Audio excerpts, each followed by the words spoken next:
What's up, guys? Ben here, bringing you another video today. As promised, this is the first video of the mid-season team review series. I think my goal is to do like 2 teams for every video, so it's gonna be 6 videos leading up to the start of the major 4 qualifiers. I've been figuring out how I kind of want to order these videos, and we're going to kind of bounce around from the top of the standings to the bottom of the standings. So today I want to talk about the 2 teams that are sitting first and second in the standings, and those are Atlanta FaZe and Toronto. These are 2 teams that have already likely locked in their champ spot, probably gonna be in a battle for a top 1, 2, 3 seed for the rest of the season. So very much everything they do is sort of colored around 2 boxes. One is obviously you want to win the remaining events, but second is sort of making sure that your progression is good, that you are heading into champs in your highest form. So we're gonna start with Atlanta FaZe. As always with these videos, just kind of before we jump in, like my goal is to be constructive and talk about solutions. Like we'll talk about kind of issues where teams are struggling, but I don't want this to be videos where we just say, oh, well, this team sucks. Everything's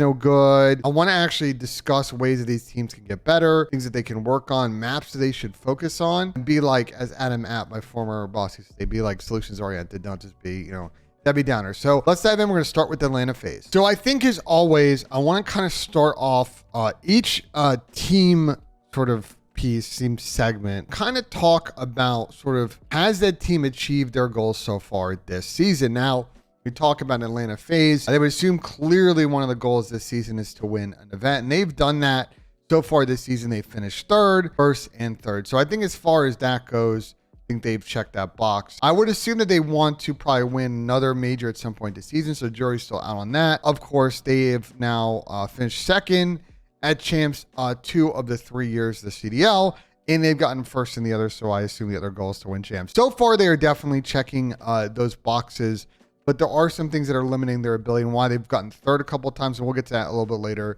in this video. All right, so let's talk about what FaZe has done well so far this season. They have multiple MVP candidates. Really, in general, everybody's really like playing very well. And we'll get to the MVP stuff sort of at the tail end of this. But the biggest thing for this team, and I think why they were able to win an event so far this year, and why even when the respawn hasn't been that good, it's because they are clearly the #1 search team this year. When we talk about Atlanta FaZe and the way that we've talked about them since Modern Warfare 2019, almost every year this team has been an elite search year. I would say the one year where their S&D wasn't at that level was last year. They were still a good search team, but not a great search team. This year, they're head and shoulders, I think, above everybody else. The only other team I think that's like close to them is Vegas. Toronto's pretty good at search, and Florida's in 4th, but I think they're going to keep sliding because their new team is not that good at search, and we'll get to it when we cover their video. And I mean, do you look at any category with FaZe when it comes to search and like you're just going to excel, right? I think probably the best one is when it comes to first bloods. This team, as you can see here, is #1 in first blood win percentage. So they're getting first blood in 58% of overall rounds they play, which is insane. And the key thing is when they're getting those 4v3s, they're winning them at an 80% clip. So they're only tossing 2 out of 10 rounds, which is definitely best in the league. Most teams are sitting around the mid-60s to 70s. They're head and shoulders there. And I think that really comes off the back of the impact that players like Abizi have, like Simp have. They have really good ARs that are great at playing sort of outer lanes on the map, or playing top middle on Embassy, top office on Embassy. The AC Hattie, like they just have ARs that are very good at playing both as islands or playing in executes. I think that the FaZe S&D as well is not a really gimmicky search game. They have brought in Slasher, who I think has been a very good fit for this team. And I know that a lot has been said about him, and should they have kept Alec? And I think the question's now been answered. I think with Austin coming in, it fits very much the way this team has always liked to play search. They will either spread the map and try and get picks, spread the map and try and get information. They'll throw an occasional like hard counter execute when they need to. But the reason this team is hard to plan against is they are really good at counter adjusting mid-game and counter adjusting mid-round. And it just makes it hard to counter. A lot of teams, I think last major, definitely tried to sort of anti-strat them, and they only lost 1 search the entire split of Major 3 against Toronto on Sunday. So I think these guys are going to continue to be good in S&D. I mean, we want to take a look at their map pool really quick. I mean, it's just really hard when it comes to search here, right? Silo, Hotel, Mercado, Embassy are the maps they play the most. They usually get rid of Fortress, and they force the other team to decide, okay, well, are you going to get rid of CeeLo, well, we'll play you on Embassy. You can get rid of Embassy, we'll probably play you on CeeLo, or we'll play you on Mercado. They're always getting one of their strong S&D maps per set, and if they've got to play Hotel, they're still very good at that map as well, if that's one of the other S&D maps. I would say for FaZe, as we head towards the final 2 majors this season and champs, the biggest opportunity for them to get better, and what I think is limiting their ceiling, is definitely the respawns. I think their control is not too bad, although I know they felt like after this major that their control really let them down, especially on Hotel. They want to get better there. They probably want to play a little bit more Stilo, and they're a team that could benefit a lot if Fortress Control is removed from the set. We play on the newer patch, and they can play Expo and sort of be at the same point of all teams trying to learn that map. I think the hard point of the two is the biggest from an opportunity standpoint. Let's kind of dive in and let me kind of explain, I think, sort of where they need to go with their hard point. So when we look at sort of their map records from stage 2, which was the stage where they ended up actually winning it all. Obviously, search record, very good. Control record was pretty good too. I mean, you see their Hotel control is pretty automatic. CeeLo also ended up really helping them at the end of the tournament. But I think when it comes to respawns, right, it's the Embassy, it's the Mercado combo. They had these two bread and butters, and they were getting them once a series. That being said, they were getting away with sucking at the other 3 maps, so that needs to be improved. And if you actually look at stage 3, they were still pretty good at Embassy, but it was getting banned against them in every set. They were forced to play a lot of Hotel, a lot of Mercado, sometimes some Fortress, and it wasn't successful. So I think the key things for FaZe is, one, I think they need to refine their Mercado. I think that's going to be a map that really fits their skill set the best. I think Fortress definitely an opportunity there, especially as we get towards the tail end of the season. And Hotel is something that I think they need to get good at, although I would say that for them, when they play teams like a Toronto, for example, or New York, that might be a map that you don't want to play. So this is where the Fortress comes in. Like, you're going to play Hotel against like a Seattle because you're not going to really want to play them on Fortress. But I think in general, you know, the opportunity is here to not really play Hydro, focus on these 4 maps. Embassy really fits their strong suit, right? There's a team that, like, when you get to P5s and P4s and people pulling out subs, like, they're going to match pound for pound with anyone because of how good players like Celium are with a sub. Obviously, got a BZ and Simp, and it's disgusting. But they've gotten in trouble a lot on Hotel. They got in a lot of trouble on Mercado. So I think those two are areas of opportunity. I think if you want to take a look at stats, I think in general, when we talk about their hardpoint game, I want to see more hill time from their 2 ARs. I think a lot of this comes down to them just not playing super clean, and not getting a lot of opportunity for their ARs to really soak hill time. If their ARs are soaking hill time and watching cuts in the hill, then that means their subs are pushing out and able to make plays. And I think their overall hardpoint hold game is going to work a lot better in that situation. The rotation game is going to work a lot better in this situation. So I've talked to MC Celium a lot, and MC told me this is an area that they're looking to improve and really up the AR hold time per 10 or hill time per 10 going forward. So let's key an eye on that key stat. So I think that's really the biggest thing for them, right? Hardpoint, improve, keep going on the search. And I think they're going to continue to be like a top 3, top 2 team, and always be in the mix on Sundays, and probably win another event this season. They have multiple players, I think, that are really good potential MVP and all-star candidates, is where I want to kind of finish this segment on. I think it's really these three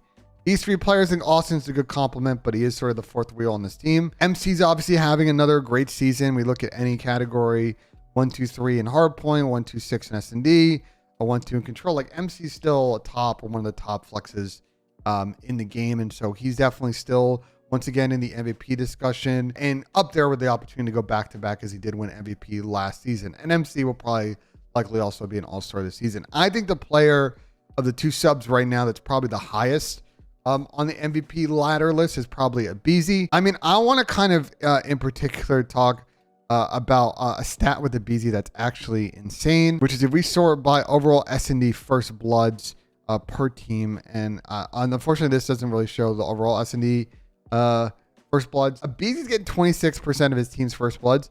If we look at overall first bloods for Atlanta FaZe right now, he's got 91. As far as I know, no one is close to that in the league right now. Like, he's going to hit 100 first bloods, and I think most people are below like 50. So, like, he is so far ahead in his impact and what he does to their search game. He's basically just getting, 0.9 kills per round is insane. So I think Tyler's really good S&D stats are what's helping this team be really good in search. He's obviously also playing really good in other game modes. Like, control KD is very good. The engagement numbers are great. I mean, 38 is really, really good when we compare that to other players. Obviously, opportunity here on the KD for hardpoint, but in general, I think they're still not at the hardpoint level they want. So I think Abeezy's up there with players like Simp and Hydra in terms of the MVP conversation. Simp is close though. He's not going to have the first blood impact that Abeezy does. He's got 51 first blood, which is still nothing to sneeze at. And his KDs and his slaying this year is once again very good. I think he's getting outshined a little bit by Tyler Abeezy. So I think all three of those players are definitely in the mix. We talked about MVPs, All-Stars, end of season awards, etc. Yeah, that's Atlanta FaZe. They're having a great season. Once again, if I had to pick a team that I feel pretty confident is going to make the grand final at Champs, I'll pick the team that's done it 3 years in a row. They look on pace to do it again this year.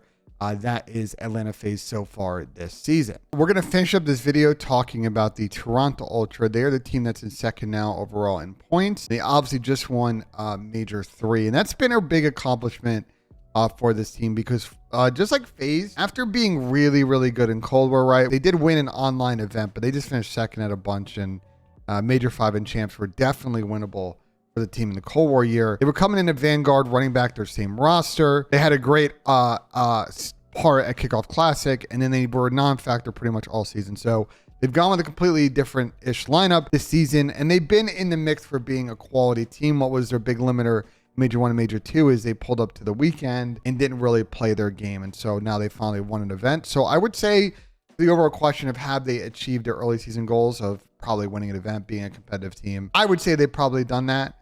Just like with FaZe, they probably want to sort of cement their top 2 status, be in the mix for Champs Grand Final. So there's still some more work to do. But I think they have navigated things well. And I think really the biggest thing what we need to talk about with the Toronto team is a decision that they made during the last major cycle where they were running things with Standy.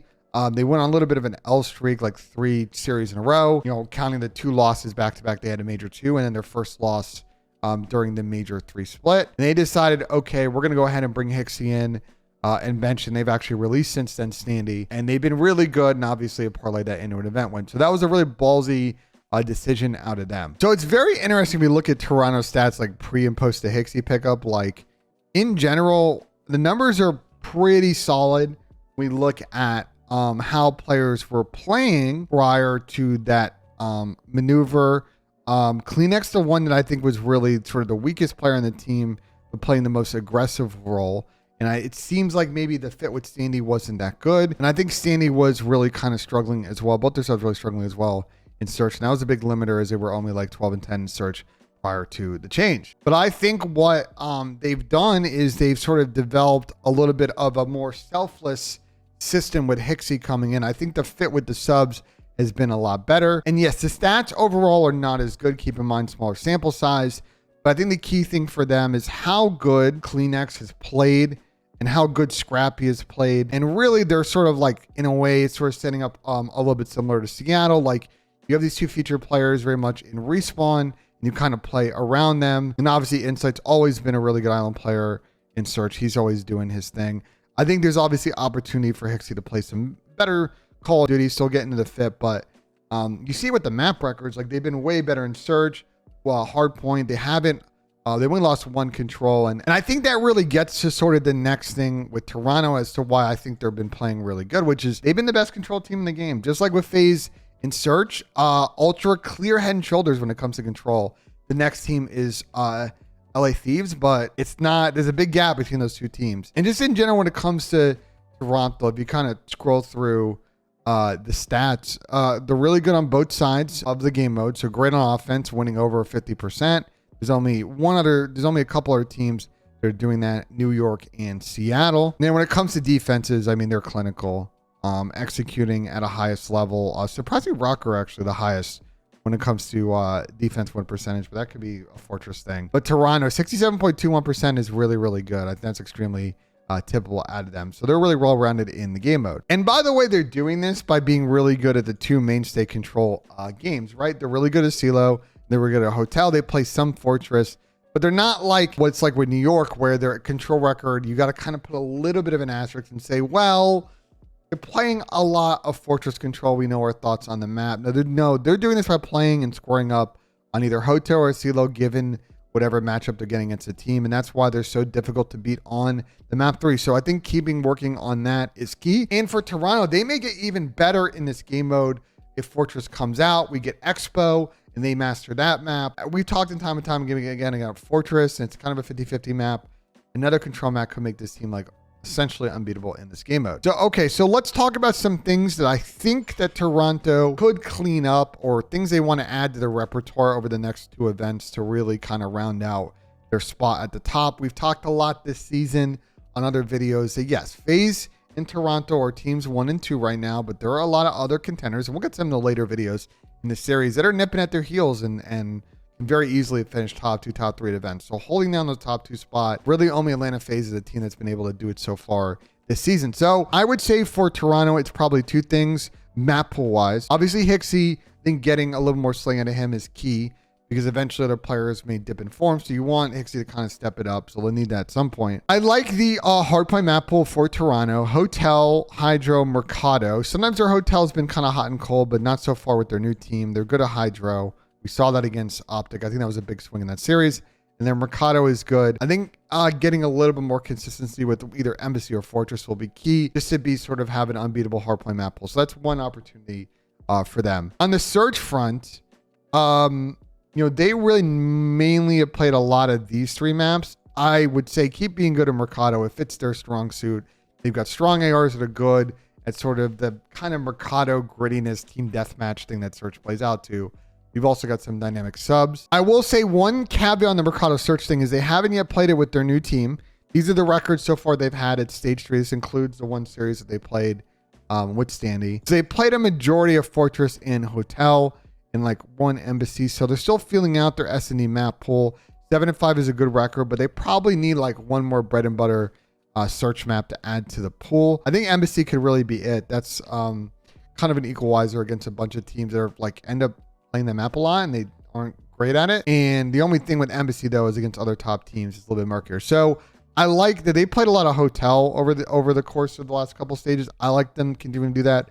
Fortress Search as well is a very straight up map. Although some momentum out there in the pro world to get rid of Fortress S&D, but I don't think that's going to happen anytime soon. And I think the other thing is once again, when we talk about Fortress and on the control front, if Expo comes in, you do want to go ahead and master that map.